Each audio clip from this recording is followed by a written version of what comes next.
বাংলাদেশে একজন বক্তা আমিনুল ইসলাম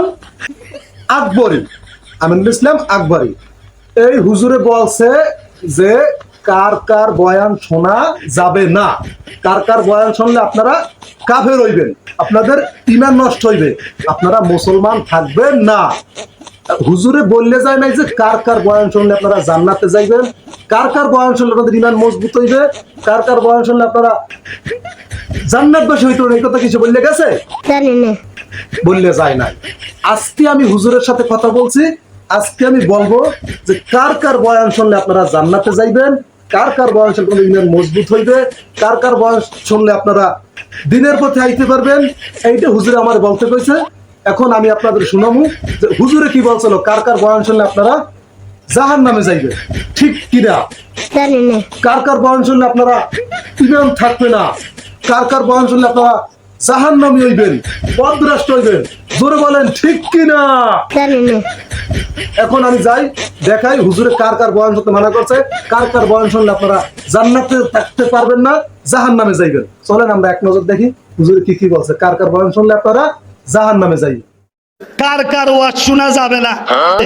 এক নম্বরে গরুর ডাক্তার জাকির নায়ক, ওনার ওয়াজ শোনা যাবে না।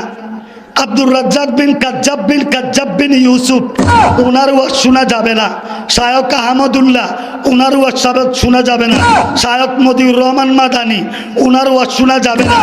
মুজাফফর বিন মহসিন, ওনার ওয়াজ শোনা যাবে না। ডক্টর আব্দুল্লাহ মোহাম্মদ জাহাঙ্গীর, ওনার ওয়াজ শোনা যাবে না।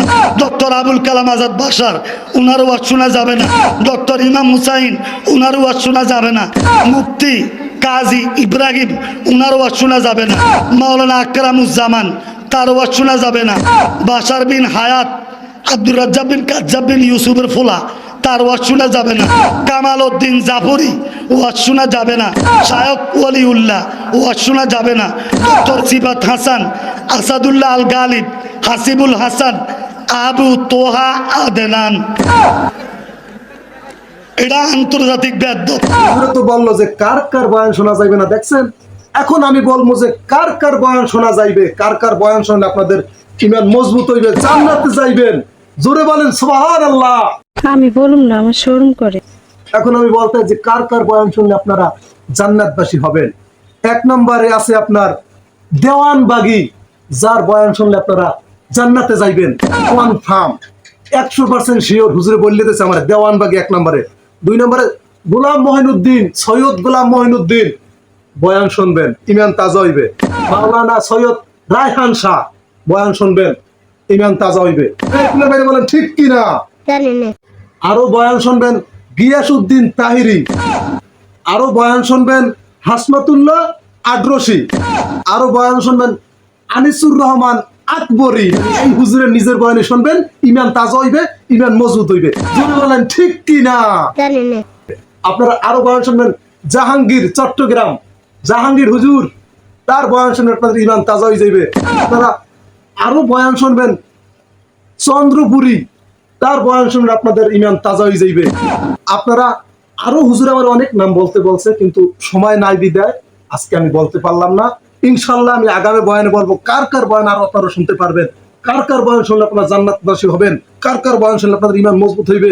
এই বলে আমি আমার হুজুরের বক্তব্য শেষ করলাম। এটা হুজুরের বক্তব্য, কারণ এক কথা হুজুর আমার বলতে বলছে যে কার কার বয়ান শুনলে আপনারা জান্নাতবাসী হইবেন। এই নামগুলো আমি আজকে আপনাদের সামনে প্রকাশ করে দিলাম। আরো কিছু নাম আছে, আপনাদের জানার যদি আগ্রহ থাকে আমাকে কমেন্টে জানাইবেন। আমি সামনের বয়ানে বলতে পার কার কার বয়ান শুনলে আপনারা জান্নাতবাসী হবেন, আপনাদের ঈমান মজবুত হবে। আসসালামু আলাইকুম।